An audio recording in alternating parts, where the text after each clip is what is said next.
1 दिसंबर से healthy child contest का होगा आयोजन के लेकर राज्यपाल हरिभाऊ बागड़े ने किया पोस्ट लॉन्च, पहल की जमकर प्रशंसा। पिता विपक्ष टीकाराम जूली का जन्मदिन आज, विधानसभा अध्यक्ष वासुदेव देवनानी ने दी जन्मदिन की बधाई, सुदीर्घ एवं स्वस्थ जीवन की कामना। चूरू में नवनिर्मित एडीजी कोर्ट और एडवोकेट चैम्बर का उद्घाटन समारोह आयोजित, न्यायाधिपति रेखा बोराडा बने मुख्य अतिथि, कहा आपसी समझ और सहयोग से करे कार्य। देश भर में सरपंचों ने की मंत्री किरोड़ी लाल मीणा से मुलाकात, कई मांगों को लेकर मंत्री को सौंपा ज्ञापन। 6 दिसंबर को जयपुर कूच करेंगे सभी सरपंच। राजगढ़ डिंगावाड़ा मार्ग में भीषण सड़क हादसा, अज्ञात वाहन की टक्कर से एक व्यक्ति की हुई मौत, अज्ञात वाहन की तलाश में जुटे पुलिस।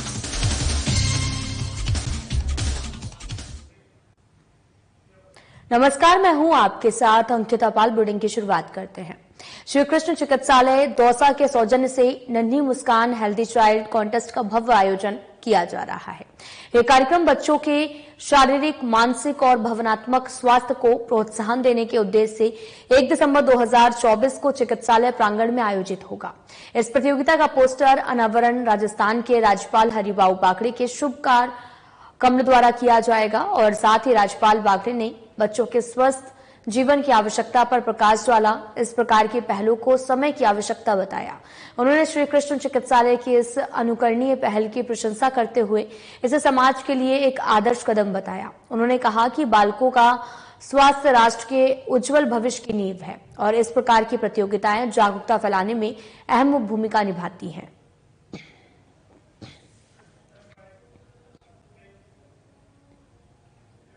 जयपुर में मुख्यमंत्री कार्यालय में सीएम भजनलाल शर्मा ने शुक्रवार को rising Rajasthan global investment summit और राज्य सरकार की प्रथम वर्षगांठ के अवसर पर आयोजित होने वाले कई कार्यक्रमों के आयोजन की समीक्षा की है और बैठक में राज्य मंत्री परिषद के सदस्य, वरिष्ठ अधिकारीगण उपस्थित रहे हैं। इस दौरान सीएम ने कहा कि राज्य सरकार अपनी प्रथम वर्षगांठ पर गरीब, किसान, महिला, युवा सहित राज्य के सभी वर्गों को सौगातें देने जा रही है। इस अवसर पर सरकार राज्य की जनता को अपने 1 साल के कार्यकाल का लेखा जोखा भी देगी।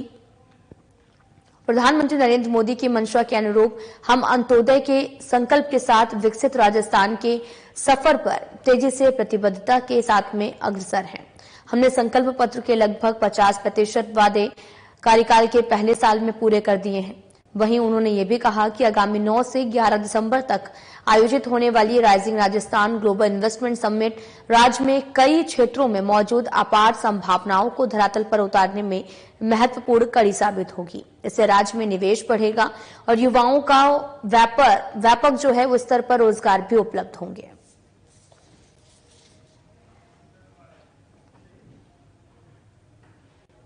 मुख्यमंत्री भजनलाल शर्मा ने कहा कि आगामी 9 और 11 दिसंबर तक आयोजित होने वाले rising Rajasthan global investment summit के जरिए राज्य के कई क्षेत्रों में विकास के नए आयाम स्थापित होंगे। उल्लेखनीय है कि मुख्यमंत्री शर्मा राइजिंग राजस्थान के आयोजन को सफल बनाने के लिए आगामी 10 दिनों तक प्रत्येक दिन एक नया संकल्प लेंगे।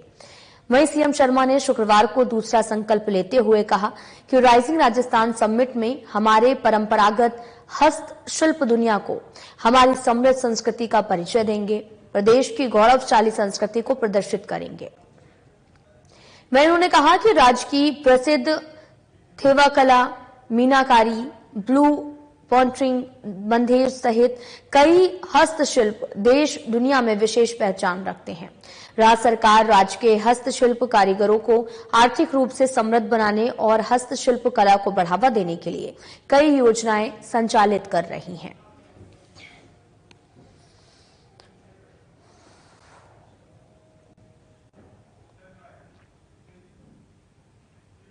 तो वहीं जयपुर में सीएम भजनलाल शर्मा ने शुक्रवार को मुख्यमंत्री कार्यालय में स्वायत्त शासन विभाग की समीक्षा बैठक की अध्यक्षता की है और इस दौरान आपको यह भी बताते चलें कि सीएम शर्मा ने कहा कि राजस्थान के नगर निकायों में आधारभूत विकास कार्यों के माध्यम से आमजन की सहूलियत में वृद्धि राज्य सरकार की प्राथमिकता है। उन्होंने कहा कि केंद्र और राज्य सरकार की नगरीय निकायों से संबंधित महत्वपूर्ण योजनाओं का धरातल पर समयबद्धता के साथ क्रियान्वयन किया जाए। जिससे विकसित राजस्थान की संकल्पना साकार हो सके। वहीं सीएम ने अधिकारियों को भी निर्देशित किया कि वित्तीय वर्ष 2024-25 की बजट घोषणाओं को गुणवत्ता के साथ में समय से पूरा किया जाए। उन्होंने कहा कि प्रदूषण मुक्त सुगम यातायात के लिए प्रमुख शहरों में इलेक्ट्रिक बसों के संचालन की कार्य योजना को जल्द पूरा किया जाए। इसी के साथ उन्होंने अधिकारियों को जयपुर सिटी ट्रांसपोर्ट सर्विसेज के तहत 300 सीएनजी बसों के संचालन के लिए जरूरी कार्रवाई प्रारंभ करने के निर्देश भी दिए हैं।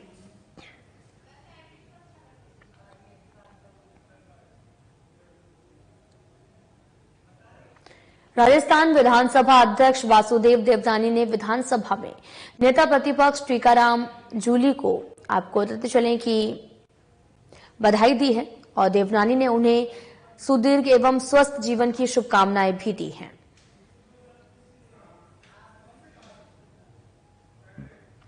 आपको तस्वीरें दिखा रहे हैं जो कि जयपुर से हैं।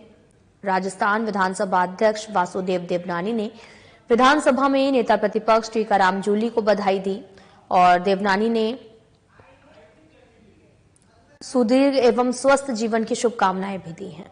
नेता प्रतिपक्ष जूली का जन्मदिवस आज है, जिसको लेकर विधानसभा अध्यक्ष देवनानी ने बधाई दी है और साथ ही राजस्थान विधानसभा अध्यक्ष वासुदेव देवनानी ने विधानसभा में नेता प्रतिपक्ष टीकाराम जूली को बधाई दी है।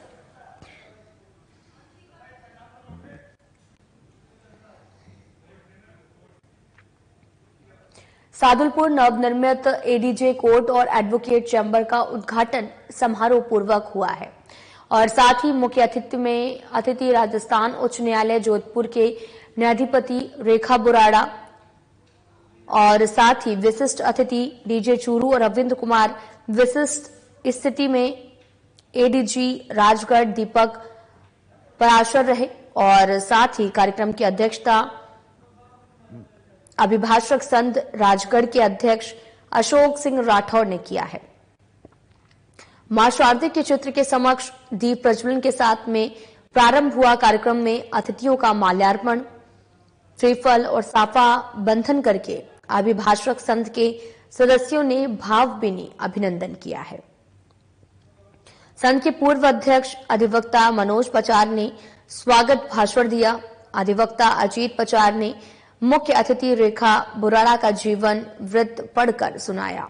मुख्य अतिथि न्यायाधिपति रेखा बुराड़ा ने निर्मित भवन के लिए अभिभाषक संघ को शुभकामनाएं देते हुए न्यायिक प्रक्रिया को और प्रभावी बनाने पर बल दिया है। उन्होंने न्यायिक मजिस्ट्रेट और एडवोकेट को आपसी समझ और सहयोग से कार्य करने के लिए प्रेरित किया है। डीजे रविंद्र कुमार और एडीजे दीपक परशर ने भी अपने विचार व्यक्त किए हैं।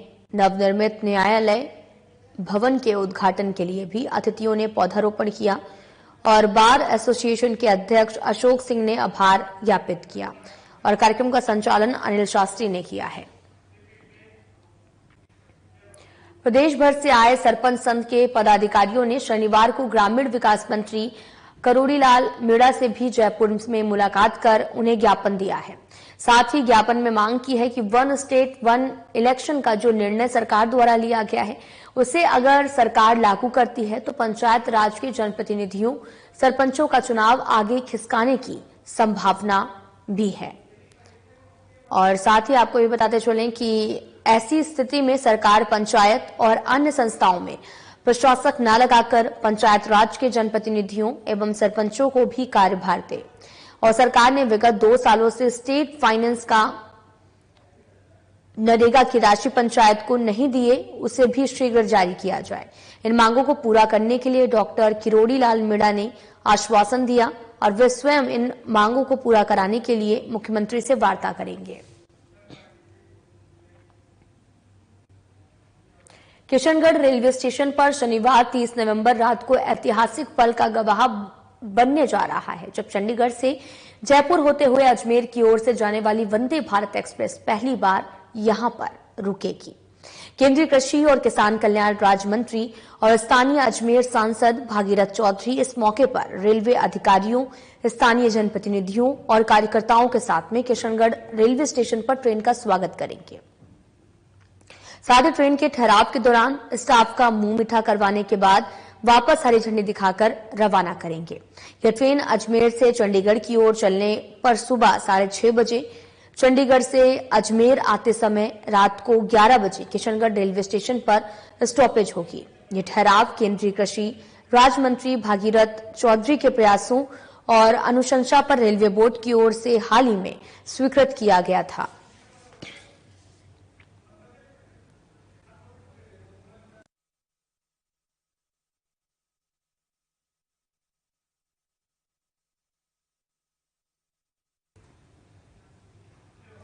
राजस्थान के नेता प्रतिपक्ष टीकाराम जूली का आज 44वां बर्थडे है। साथ ही आपको यह भी बताते चले कि इस अवसर पर सांसद, विधायक, कांग्रेस पार्टी के कार्यकर्ता सहित प्रदेश के आमजनों ने जूली को जन्मदिन की बधाई दी है। इस दौरान सभी ने जूली की लंबी आयु की कामना की और स्वस्थ जीवन की शुभकामनाएं दी हैं।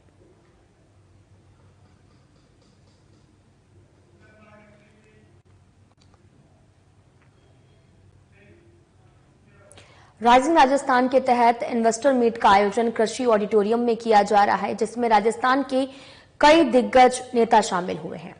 और इस मीट को भी मंत्री कन्हैयालाल चौधरी ने संबोधित करते हुए कई पहलुओं पर विचार साझा किए। साथ ही उन्होंने कहा कि भारत जल्द विश्व की नंबर 1 ताकत बनेगा। हमारी सरकार इन्वेस्टर के सामने आने वाली तमाम बाधाओं को भी दूर करने का काम कर रही है। साथ ही उन्होंने ये भी कहा कि राजस्थान में जो पानी की कमी है, इसे जल्द ही दूर करने के लिए ERCP लेकर सरकार आ रही है, लेकिन कांग्रेस ने उसको अटकाए रखा है। लेकिन अब वर्तमान सरकार इस पर कार्य कर रही है। उन्होंने कहा कि राजस्थान में जितनी भी इंडस्ट्रीज लगेंगी, हम उन्हें पर्याप्त पानी उपलब्ध कराएंगे। 15 दिसंबर को देश के प्रधानमंत्री नरेंद्र मोदी ERCP का शिलान्यास करेंगे, जिसके तहत पानी की कमी को दूर किया जाएगा। आपको बताते चले कि राइजिंग राजस्थान के तहत इन्वेस्टर मीट का आयोजन कृषि ऑडिटोरियम में किया जा रहा है और जिसमें राजस्थान के कई दिग्गज नेता भी शामिल होंगे। और इस मीट को मंत्री कन्हैयालाल चौधरी ने संबोधित किया है। बनाने का जो सपना हमारे यशस्वी मुख्यमंत्री ने देखा है, पूरे राजस्थान के अंदर नहीं, पूरे देश और विदेशों में जाके हमारे मुख्यमंत्री जी ने यहाँ पे लोगों को इन्वेस्ट करने के लिए जो वातावरण बनाया है, उसका सबसे बड़ा मकसद है कि यहाँ पे इंडस्ट्री लगे, यहाँ पे लोगों को रोजगार मिले। कि जिस तरह से पिछले 5 साल में राजस्थान बहुत पीछे चला गया, ये कर्जे के जाल में चला गया। हम चाहते हैं कि आने वाले समय में राजस्थान खुद सेल्फ, यहाँ का आदमी सबको रोजगार मिले। यहाँ पे जिस तरह से आज हम महाराष्ट्र की ले लो, कर्नाटक की ले लो, चाहे हम आंध्रा की ले लो, जिन स्टेटों को हम बहुत विकसित मानते हैं, आज यूपी जिस तरह से प्रोग्रेस की, राजस्थान भी प्रोग्रेस करे। इसके लिए हमने उद्यमियों को जो भी सुविधा मिले सारी देने के लिए राजस्थान सरकार कर संकल्प है। हमने जिले के अंदर भी कि यहाँ पे क्योंकि कोई इंडस्ट्री की काफी कमी की वजह, निवाई क्षेत्र को अपन देखें तो वहाँ थोड़ी ज्यादा इंडस्ट्री, बाकी पूरा क्षेत्र बगैर इंडस्ट्री की औद्योगिक कम है।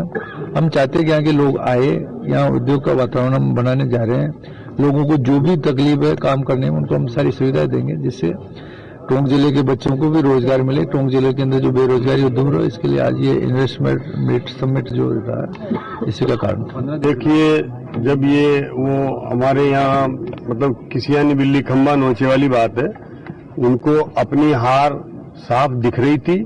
हमने अपने संगठन को मजबूत किया है, हमने धरातल पर चुनाव लड़ा है और हमने हर बूथ और हर पंचायत पर एक हमारे कार्यकर्ताओं में एक जोश उत्पन्न किया है। हमारी 10 महीने की सरकार की उपलब्धियों के आधार पर भजन लाल जी की सरकार ने जो नीतियां दी, जो विकास का जो एजेंडा दिया, हमने जो बजट दिया, उन सबको लेकर के हम जनता में गए। जनता ने उस पर मोहर लगाई है और निश्चित रूप से हम अपनी सरकार की उपलब्धियों के आधार पर जीत करके आए हैं। कांग्रेस अपना हार छुपाने के लिए कुछ भी आरोप लगाए, ये उनकी पुरानी आदत है।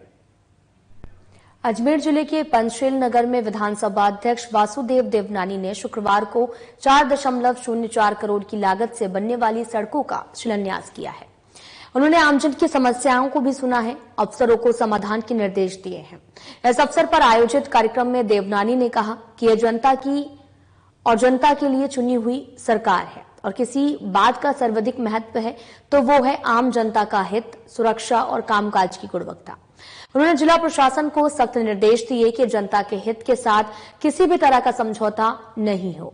भ्रष्टाचारी, भूमाफिया, अवैध काम करने वाला और सरकारी कामकाज में गुणवत्ता से समझौता करने वाले किसी भी कीमत पर बर्दाश्त नहीं किए जाएंगे।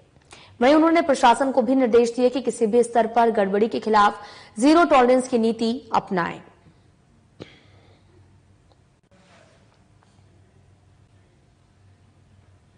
अजमेर जिले के राजकीय सावित्री कन्या उच्च माध्यमिक विद्यालय में विधानसभा अध्यक्ष वासुदेव देवनानी ने शुक्रवार को राजस्थान माध्यमिक शिक्षा बोर्ड की राज्य स्तरीय सृजनात्मक प्रतियोगिताओं का समापन किया है। इस प्रतियोगिता में 34 जिलों के प्रतिभागियों ने 5 प्रतियोगिताओं में भाग लिया है। कार्यक्रम को संबोधित करते हुए देवनानी ने कहा कि स्वस्थ प्रतिस्पर्धा जीवन में आगे बढ़ने के लिए आवश्यक है। विद्यार्थियों को पूरी तैयारियों के साथ प्रतिस्पर्धा में उतरना चाहिए। विद्यार्थी किताबी ज्ञान तक सीमित न रहकर शिक्षा और शिक्षण पद्धति के साथ विश्लेषणात्मक तरीके से जुड़े। विश्लेषण करना सीखें तो वास्तविक ज्ञान प्राप्त होगा। यही विद्यार्थी को जीवन के प्रत्येक क्षेत्र में आगे बढ़ाएगा। वहीं देवनानी ने कहा कि प्रधानमंत्री नरेंद्र मोदी ने साल 2047 तक देश को विकसित राष्ट्र के रूप में बढ़ाने का संकल्प लिया है। युवा इसके ध्वजवाहक हैं और नई शिक्षा नीति में वो बदलाव किए गए हैं जो देश को आगे लेकर जाएंगे।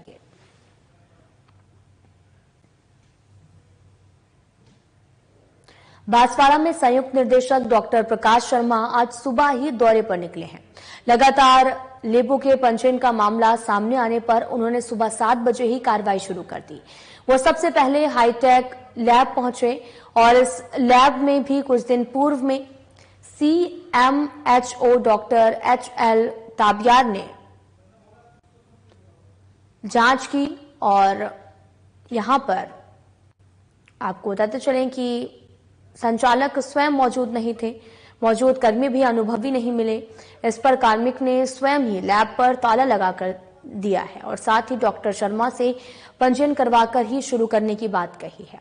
इसी प्रकार से राजसहारा और धारा लैब का भी निरीक्षण किया गया। यहां पर पंजीयन तो पाया गया लेकिन बायोमेट्रिक वेस्ट मैनेजमेंट का पंजीयन नहीं था। इस पर भी दोनों को प्रोसेस शुरू करने के निर्देश दिए गए। साथ ही दोनों जगहों पर कई प्रकार के दस्तावेज प्रदर्शित नहीं किए गए।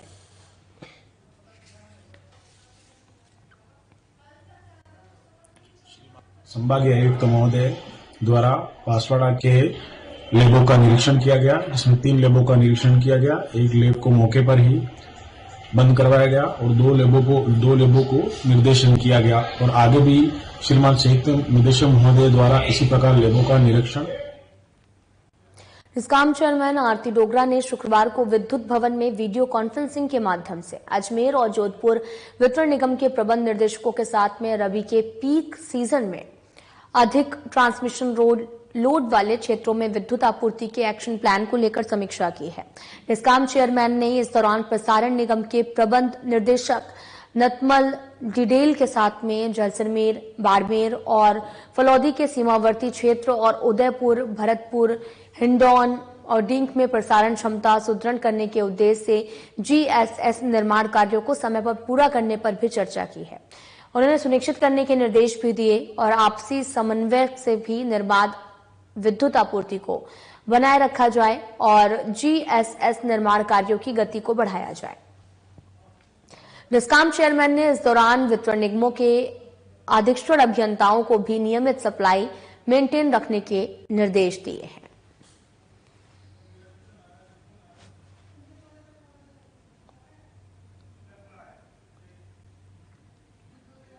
जयपुर के सीतापुरा स्थित Mahatma Gandhi college of pharmaceutical sciences के प्रांगण में डिप्लोमा फार्मेसी द्वितीय वर्ष में विद्यार्थियों का विदाई समारोह धूमधाम से मनाया गया। डिप्लोमा फार्मेसी प्रथम के विद्यार्थियों की ओर से अपने सीनियर विद्यार्थियों का स्वागत बड़े ही खूबसूरत संगीतमय माहौल में किया गया। इस दौरान रंगारंग सांस्कृतिक प्रस्तुतियां भी दी गई। शुभारंभ मुख्य अतिथि Mahatma Gandhi group of colleges के निदेशक अजय दिवाकर अग्रवाल और प्राचार्य डॉक्टर दिलीप अग्रवाल ने दीप प्रज्वलित करके सरस्वती वंदना के साथ में किया गया। इसके बाद में मुख्य अतिथि ने विद्यार्थियों को भविष्य के लिए शुभकामनाएं दी। साथ ही संध्या के प्राचार्य ने भी अपने उद्बोधन में सदैव परिवार, समाज और राष्ट्र के प्रति समर्पित रहने की प्रेरणा दी है।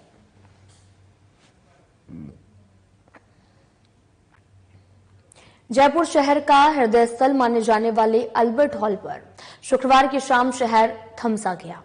शहर वासियों सहित देसी विदेशी पर्यटकों ने पूरे शहर को तालियों की गड़गड़ाहट से गुंजयमान कर दिया है। मौका था पर्यटन विभाग की ओर से आयोजित पाक्षिक सांस्कृतिक संध्या कल्चरल डायरीज के दौरान गायन, वादन और नृत्य की प्रस्तुतियों का।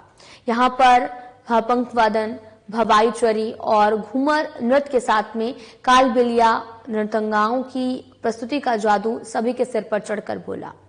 उप मुख्यमंत्री दिया कुमारी की पहल पर लोक कलाकारों को मंच प्रदान करते हुए उन्हें संबल प्रदान करने के लिए पर्यटन विभाग ने कल्चर डायरीज नाम से पाक्षिक सांस्कृतिक संध्या की शुरुआत की है। इस पाक्षिक सांस्कृतिक श्रृंखला की पहली 2 दिनों में प्रस्तुतियां नवंबर के दूसरे पखवाड़े में अल्बर्ट हॉल पर आयोजित हो चुकी हैं। इन प्रस्तुतियों की खासियत रही कि भपंग वादन और कालबेलिया नृत्य 3 पीढ़ियों द्वारा प्रस्तुत किया गया है।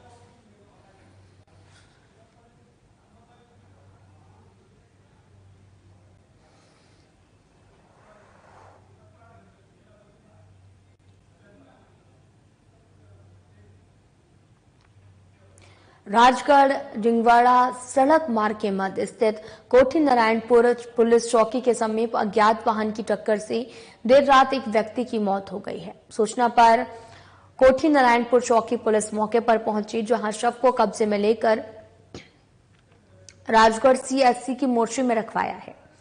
और कोठी नारायणपुर पुलिस चौकी के हेड कांस्टेबल रमेश ने बताया कि देर रात्रि सूचना मिली कि चौकी के समीप एक शव पड़ा हुआ है, जिस पर मौके पर पहुंचे तो देखा कि शव का सिर पर मुंह कुचला हुआ है, जिसे किसी अज्ञात वाहन ने टक्कर मार दी है।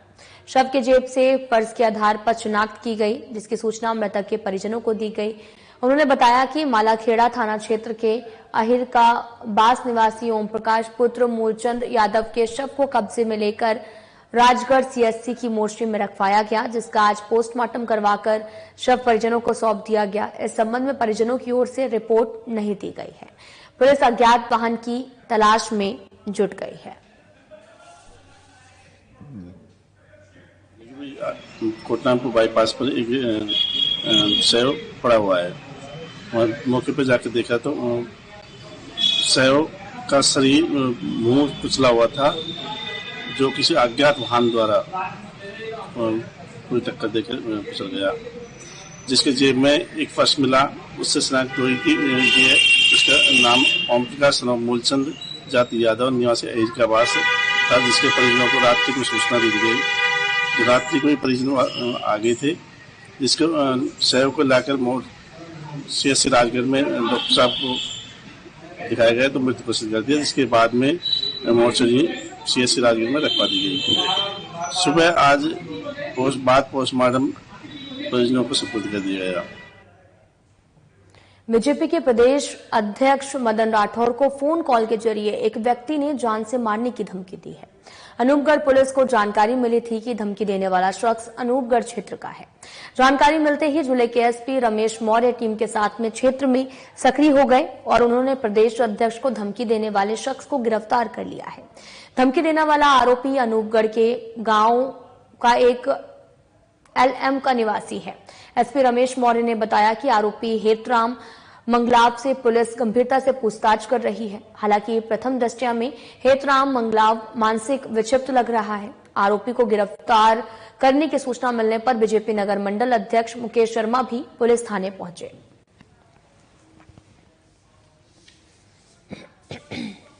प्राप्त हुई थी कि श्री मदन जी राठौर माननीय अध्यक्ष जो हैं उनको किसी ने मोबाइल पे गाली गलौज या धमकी दी है मारने की, और उसका जो मोबाइल नंबर है वो किसी हेतराम मंगलाव, आशीष कुमार पुत्र हेतराम मंगलाव के नाम से है, जो अनूपगढ़ का रहने वाला है।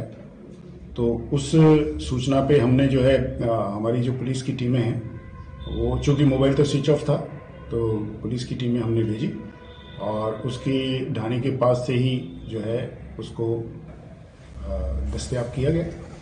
तो दस्तयाब करके और उसको पुलिस की पार्टी लेकर के आई है। उससे प्राइमरी तौर पे जो पूछताछ की गई है तो उसने अपने मोबाइल से जो है श्री मदन जी राठौर को फोन करना सीखा। फिलहाल बुलेटिन में इतना ही। नमस्कार।